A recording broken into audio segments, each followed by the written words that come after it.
How can you divorce a spouse that you have not seen in a few years? This is going to be called most likely a default divorce. What does that mean by that? So you don't know where your spouse is, you haven't seen her in a few years. You would file divorce documents with the Nevada court, and then we're going to have to try and serve her. What I mean by serve is everybody's seen this in the movies. It's where someone walks up and says, "Hey, are you Bob Smith?" "Yes, you've been served." That's called personal service.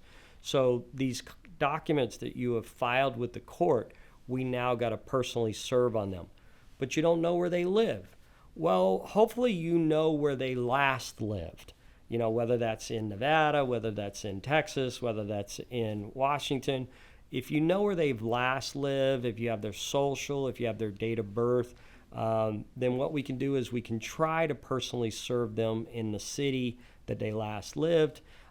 If we can't actually find them, we'll hire a company to do something called a skip trace. They'll try and then find them, and then we serve them. Why is that important?